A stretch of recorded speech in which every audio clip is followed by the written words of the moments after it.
Baik, untuk slide-slide sebelumnya saya rasa cukup bisa dipahami ya. Cukup singkat, padat, dan jelas. Ini langsung dari Bapak Suparnyo, saya mendapatkan PowerPoint-nya. Nanti ketika ujian cukup dijawab demikian saja, nggak apa-apa. Atau misalkan kalian mau menambahkan dari buku yang kalian punya atau dari jurnal juga boleh ya. Dari slide 1 sampai 6 itu boleh kalau kalian mau tambahkan. Saya juga mau menambahkan ini pembagian pajak, hukum pajak, maaf, kita sudah sekarang masuk hukum pajak ya, bukan hanya pajak aja. Jadi hukum pajak gitu ya. Ada hukum pajak nasional dan hukum pajak internasional. Kalau punya buku kayak saya ada di halaman 83. Hukum pajak nasional adalah undang-undang perpajakan dan peraturan pelaksanaannya yang berlaku dalam satu negara yang merupakan hukum pajak nasional negara tersebut. Sedangkan hukum pajak internasional adalah hukum pajak yang diterapkan atau diberlakukan atas transaksi dua negara, antara wajib pajak dalam negeri dan wajib pajak luar negeri, termasuk perjanjian perpajakan yang disepakati kedua negara.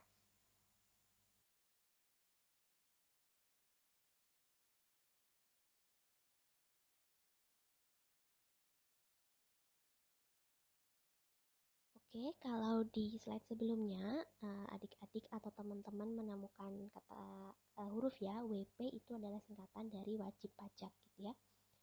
Kemudian karena catatan dari saya dan satu bundle handout mengenai self assessment sudah saya bagikan, maka saya nggak akan menambahkan lagi ya dari catatan saya, silahkan dipelajari sendiri. Kemudian kita mulai dari slide ini kita masuk ke materi tambahan. Jadi yang belum ada dari Bapak Suparnyo, maka saya tambahkan di sini. Oke, yang ada di slide dari slide ini sampai nanti slide terakhir itu adalah poin-poinnya saja, kata kuncinya saja. Maka saya harap teman-teman memperhatikan narasi dari saya ya. Yang pertama adalah hukum pajak dan ilmu hukum. Kita akan buka kalau dari buku yang saya punya nih, kalau teman-teman punya, itu ada di halaman 27 ya, mulai halaman 27. Kalau lagi belajar, nggak usah khawatir, ini ya, nggak usah khawatir bolak-balik halaman gitu. Pokoknya panduan kalian adalah ini, daftar isi ya, daftar isi yang ada halamannya.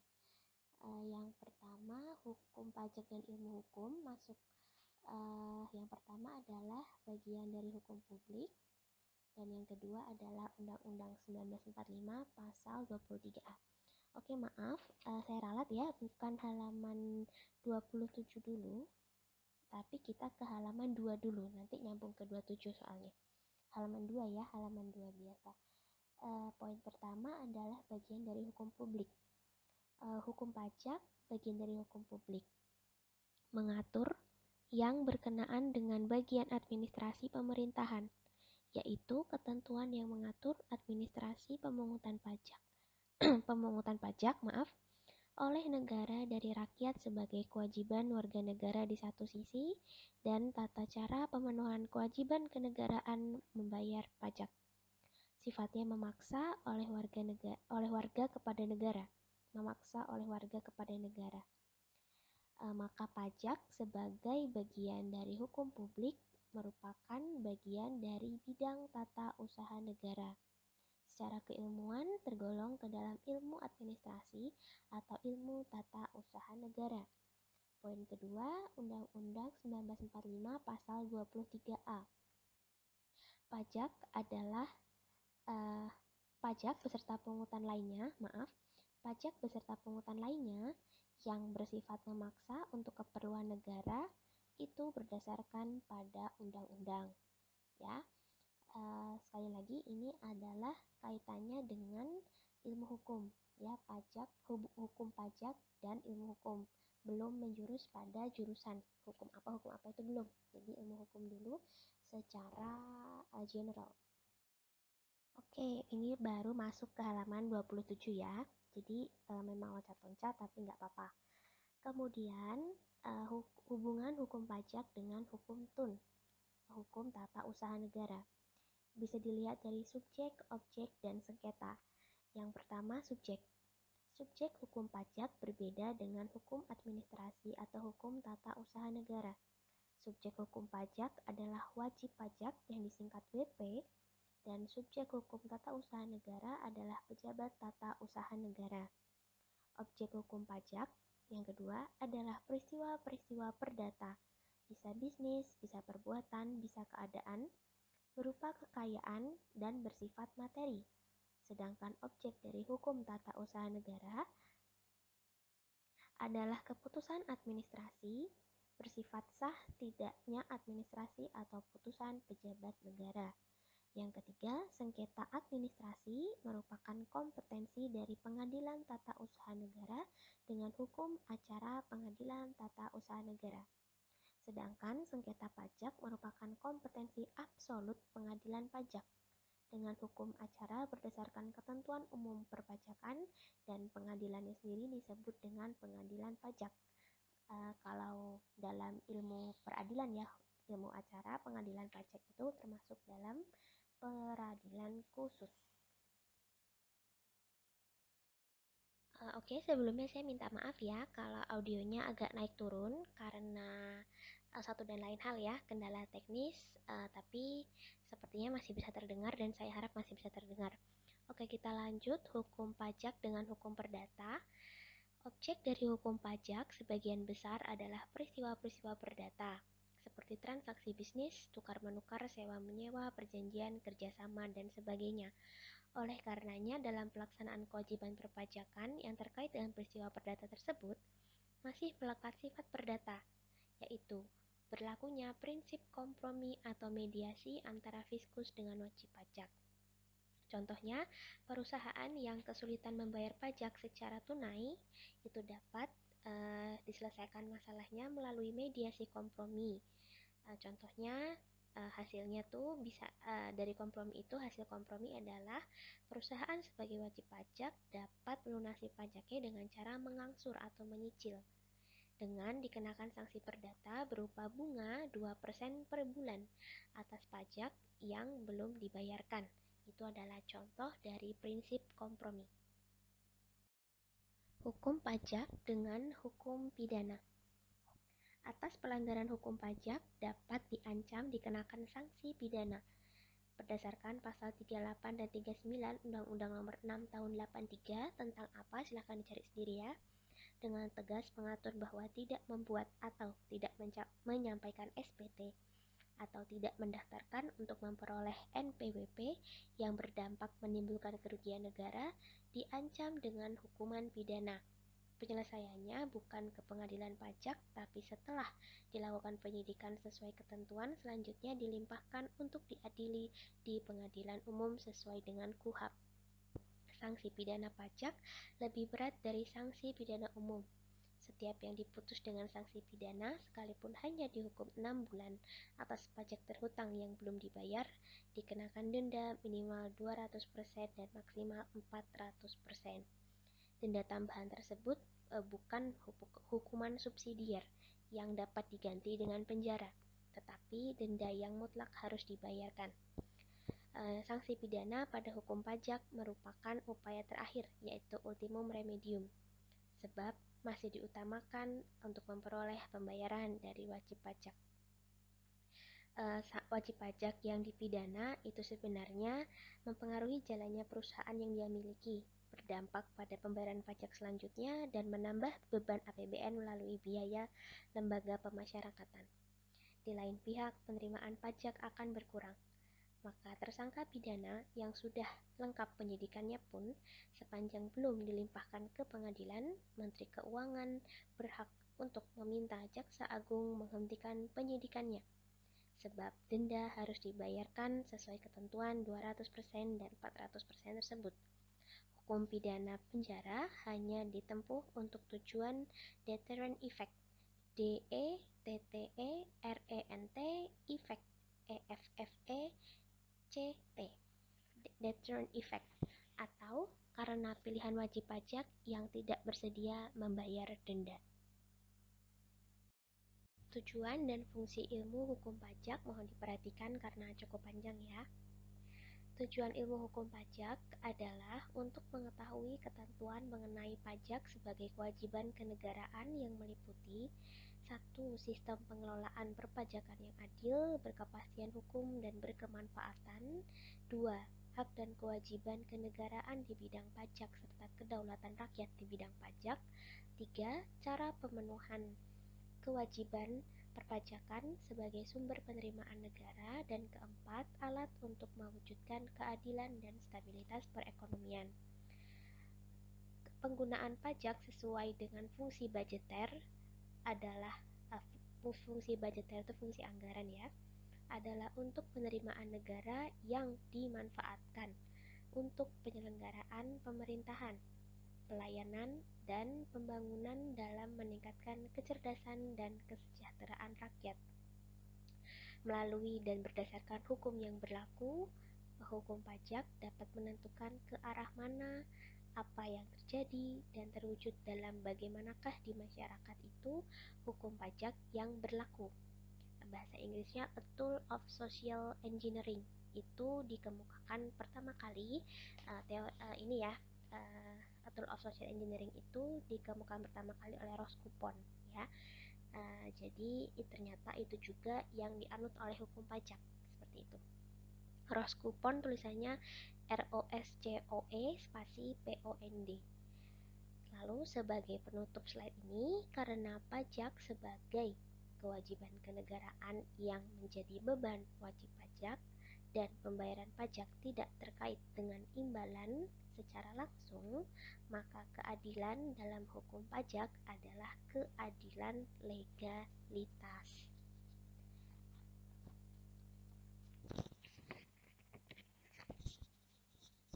Keadilan legalitas berarti memberikan keadilan sesuai dengan legalitas yang diatur dalam hukum yang berlaku. Keadilan legalitas itu pertama kali dikemukakan oleh Hans Kelsen dalam teorinya teori hukum positif. Oh iya, maaf, tadi saya belum mengejakan ini ya, a tool of social engineering itu tulisannya A spasi TOOL spasi of spasi social pakai C SOCIAL spasi engineering ENGINEERING engineering, a tool of social engineering. Lalu kita beralih ke subjek hukum pajak.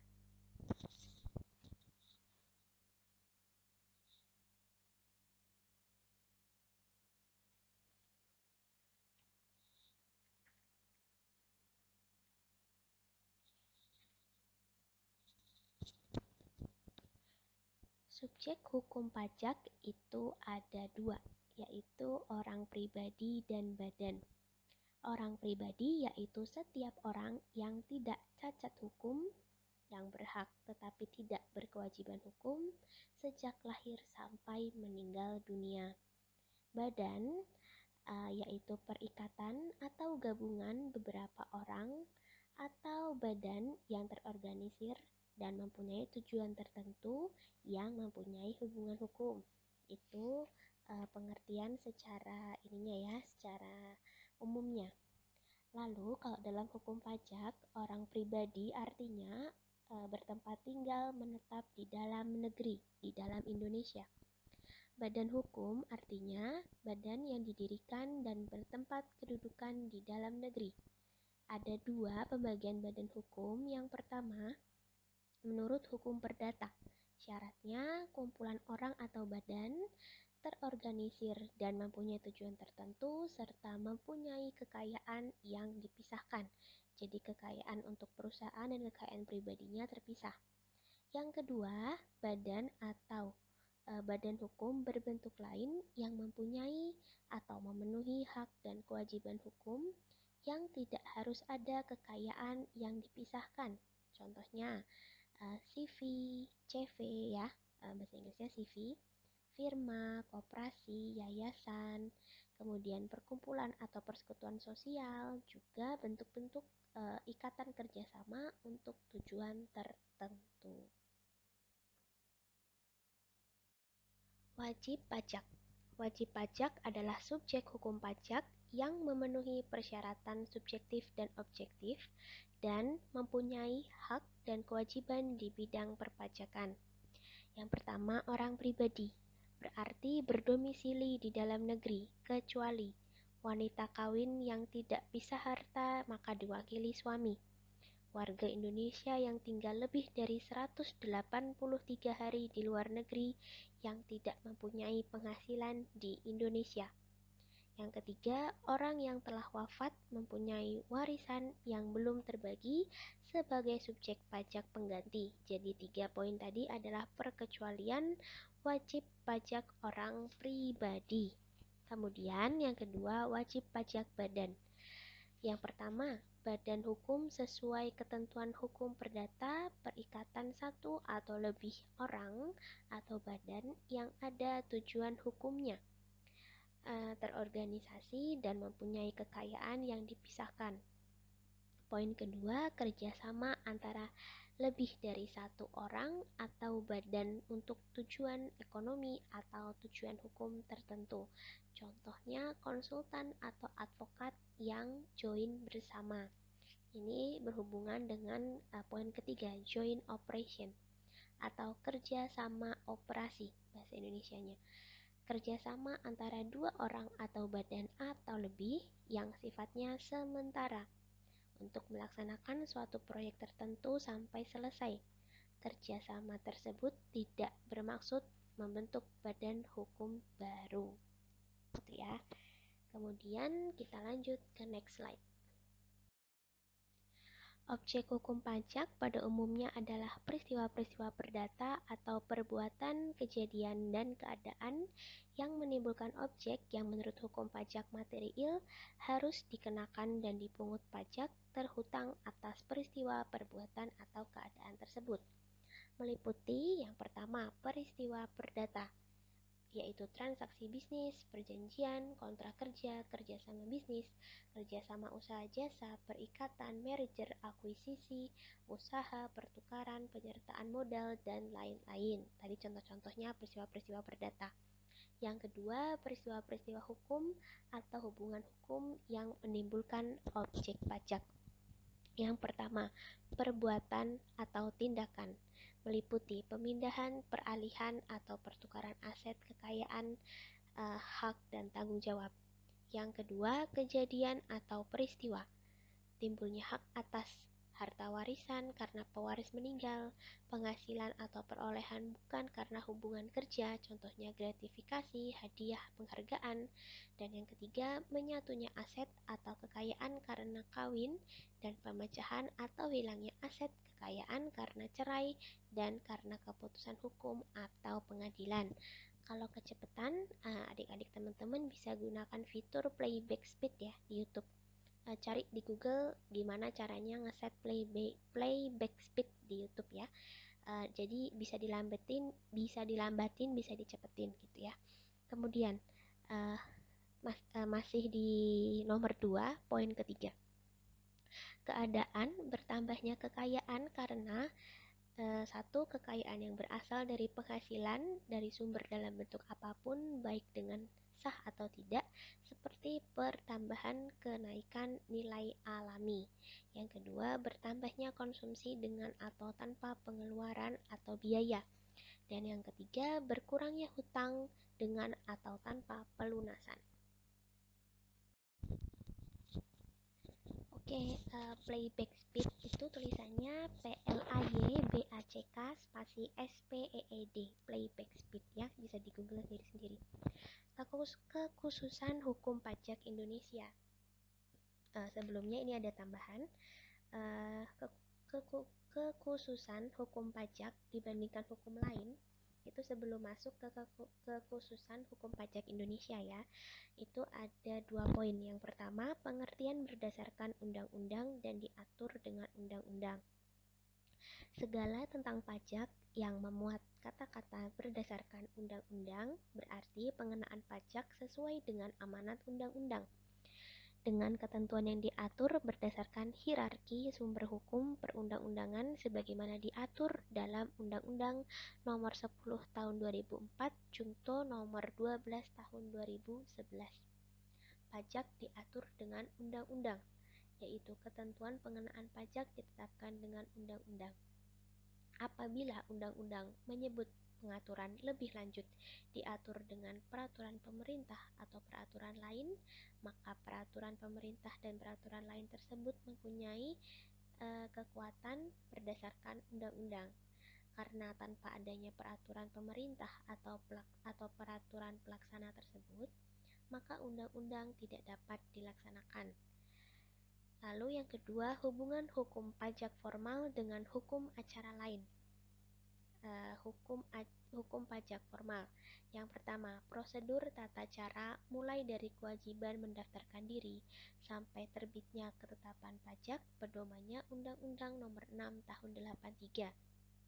Penagihan pajak terhadap pajak terhutang yang ditetapkan dengan SKP atau SPT dilakukan dengan mengacu pada Undang-Undang Nomor 19 Tahun 97 sebagai pengganti Undang-Undang Nomor 19 Tahun 59. Yang ketiga, penyelesaian sengketa pajak diselesaikan melalui tata cara pengadilan pajak berdasarkan Undang-Undang Nomor 14 Tahun 2002. Kemudian kita masuk ke kekhususan hukum pajak Indonesia ya, sesuai di slide. Pengertian poin pertama. Subjek hukum berupa orang pribadi atau badan, keberadaan dan statusnya sebagai subjek hukum pajak tidak sepenuhnya sama dengan subjek hukum lain pada umumnya. Contohnya, Nurdin M. Top atau Azhari, itu dia di Malaysia tapi memiliki kewarganegaraan Australia, Brazil, dan Nigeria, melakukan tindak pidana terorisme dan menjual narkoba di Indonesia, dihukum ditembak mati tanpa mempertimbangkan kewarganegaraannya satupun. Lalu subjek hukum pajak dan pengecualian subjek itu juga dipengaruhi oleh konvensi atau berdasar hukum tata negara turut menentukan orang asing. Ini masih di poin 1 ya dek, di bullets yang pertama. Orang asing menjadi subjek pajak di Indonesia apabila tinggal di Indonesia selama 183 hari dalam tempo 1 tahun atau berniat tinggal di Indonesia dan sudah mendapatkan izin dari instansi yang berwenang. Untuk hukum pidana dan perdata, laki-laki dan perempuan sebagai subjek hukum diperlakukan sama. Siapa yang berbuat, dia yang bertanggung jawab. Wanita kawin yang tidak bisa harta, kedudukannya sebagai subjek hukum digantikan oleh suaminya. Seseorang yang sudah meninggal bukan subjek hukum pajak lagi, sehingga semua kewajibannya sebagai subjek hukum pajak telah gugur. Tidak demikian dengan hukum pajak. Orang yang sudah meninggal, warisannya apabila belum terbagi, otomatis menjadi subjek pajak pengganti dan tetap terutang pajak. Kemudian yang kedua, itu kan ada, jadi ada yang menjorok lalu ada poin 3. Nah, ini kita yang menjorok yang kedua tuh. Sifat perdata juga berlaku pada hukum pajak, ya. Pengertiannya, objek pajak adalah sebagian besar peristiwa-peristiwa perdata, seperti juga jual beli online. Jual beli bukan online, maaf. Jual beli, bisnis, pinjam meminjam, dan berlaku kontrak kerjasama. Oleh karenanya, sifat perdata juga berlaku pada hukum pajak. Oke. Seperti hak mengajukan penundaan, pengangsuran, pengurangan, penghapusan hutang pajak, sanksi perdata terhadap pajak yaitu bunga 2% per bulan. Namun apabila dilanggar, sanksinya itu sanksi pidana. Ini ada contoh, yaitu pada umumnya tanggung jawab renteng yang terdapat pada suatu hal itu, tanggung jawab renteng itu biasanya di CV ya, CV atau firma, lebih jelasnya nanti di hukum perusahaan ya. Itu dapat dialihkan tanggung jawabnya adalah kewajiban perdata. Namun dalam hukum pajak, tanggung jawab renteng tersebut dapat berdampak sanksi pidana yang juga beralih pada pihak lain. Oh, jadi konsekuensinya seperti itu ya. Kemudian kita beralih ke poin ketiga.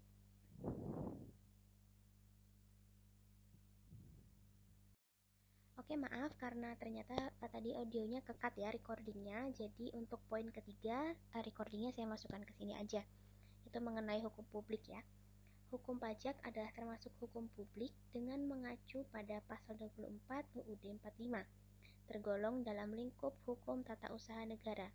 Namun sengketa pajak tidak menjadi wewenang PT UN, tetapi diselesaikan oleh peradilan khusus, yaitu pengadilan pajak.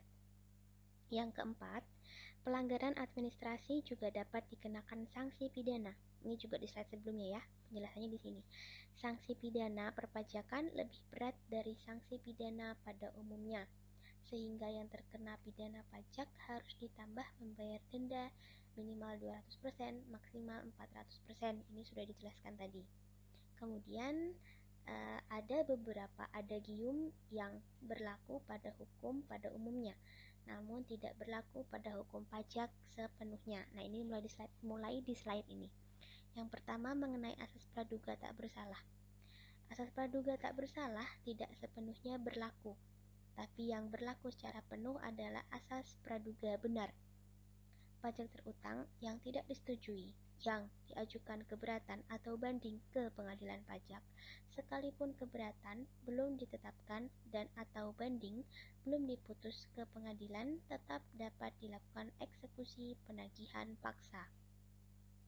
Yang kedua, atas pelanggaran hukum pajak, keadilan dengan memenuhi fungsi pajak untuk penerimaan negara lebih diutamakan daripada penegakan sanksi pidana.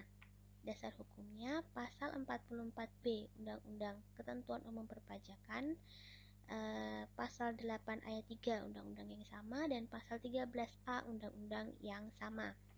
Yang ketiga, satu pelanggaran dapat dikenakan 2 kali sanksi atau hukuman, atau dapat berlaku yang sudah diputus diajukan kembali, ya istilahnya nebis in idem, NEBIS spasi in spasi IDEM, nebis in idem. Yang keempat, yang tidak legal atau tidak sah dapat mempunyai kekuatan hukum. Tambahan kemampuan ekonomi menjadi objek pajak penghasilan tanpa memperhatikan asal perolehannya apakah melanggar atau tidak. Oke, dengan demikian kita langsung selesai ya mengenai hukum pajak positif. Kemudian pertemuan selanjutnya tetap masih Sunan dulu ya, nanti akan Zoom lagi menjelang UTS, nanti gampang saya langsung kasih aja kisi-kisinya gitu ya.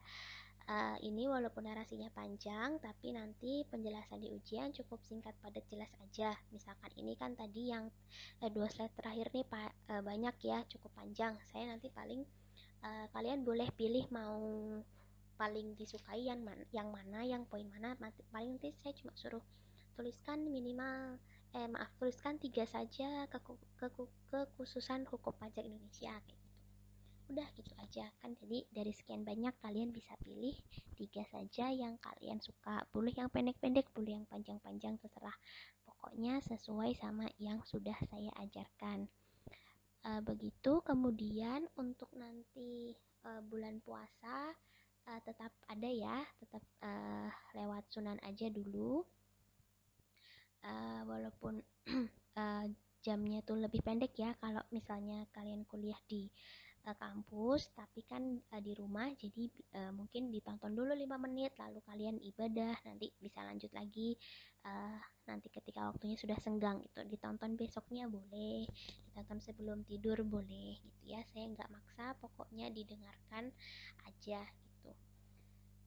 Kemudian Oke, saya rasa cukup segini dulu deh. Nanti untuk next pertemuan uh, nanti kita bahas sesuai RPS ya. Nanti saya cocokkan dulu RPS-nya apa, nanti bahasnya apa gitu. Yang jelas bab, bab hukum pajak positif itu sudah selesai karena yang dari buku yang saya punya semua sudah saya inputkan. Yang belum itu nih ada sejarah perpajakan Indonesia. Oh, ini tax reform ya. Tax reform ini nanti kaitannya sama undang-undang perpajakan. Tuh. Kemudian nanti masuk self assessment. Nah, self assessment nanti saya skip ya. Kalian boleh baca sendiri supaya menghemat waktu di handoutnya. Kemudian nanti official assessment pengantar aja. Terus nanti yang belum tuh ada ini nih. Yang di bold nih di buku saya ada mengenai wajib pajak, SPT gitu-gitu ya, lebih ke praktikal itu nanti. Oke, next pertemuan tax reform dulu aja ya, fokus ke tax reform.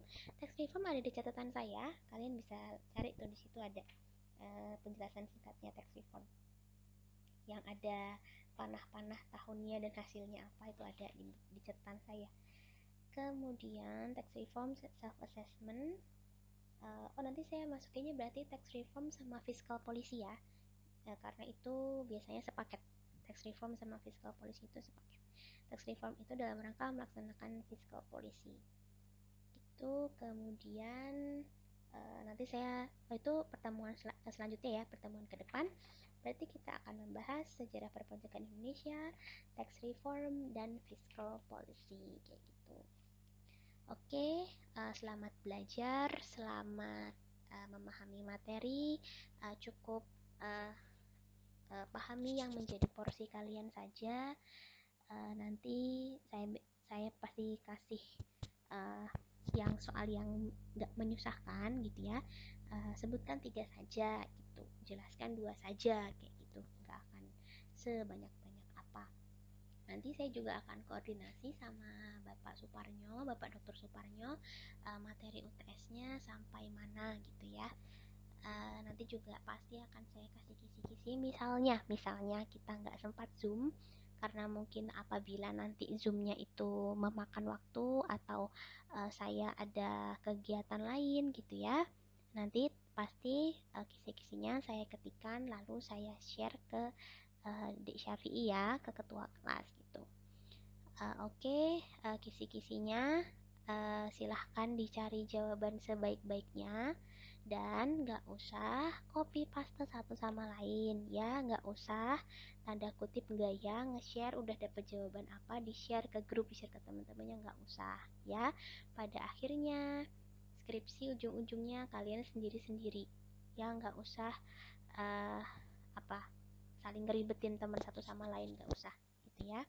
Belajar mandiri, belajar usaha sendiri, belajar kejar bola sendiri, seperti itu. Jadi nanti kalau ada jawaban ujian yang copy paste lagi kayak tugas kemarin ada 3 anak, maka akan langsung saya kasih C ya. Saya lihat sih keparahannya seperti apa. Kalau persis plek ketiplek mungkin D bisa jadi ya, karena ini ujian gitu. Tapi kalau mungkin masih ada tambahan-tambahannya dengan bagus ya mungkin C, seperti itu ya. Tapi ya masa sih udah saya kasih kemudahan gini, PowerPoint-nya udah ada suaranya, masa iya masih mau dapet C gitu loh. Jujur ya dek, saya itu nggak tega loh ngasih C. Buat saya nilai B aja itu udah bikin aduh kenapa nggak A ya kayak gitu loh, apalagi C. Sebenarnya saya sedih banget itu, masa saya nggak tega ngasih nilai C, kok kalian tega nunjukin performa C ke saya kayak gitu kan. Oke, jadi selama kalian memberikan performa yang positif sebaik mungkin, pasti feedback dari saya juga positif sebaik mungkin kayak gitu ya. Terima kasih. Mohon diperhatikan, mohon belajar sendiri juga catatan saya, handout saya itu dibaca-baca ya. Yang penting kalian tahu aja kok intinya, nggak usah hafal halaman 1 sampai sekian. apal titik komanya nggak usah, pokoknya tahu intinya aja. Oke, terima kasih. Selamat melanjutkan aktivitas.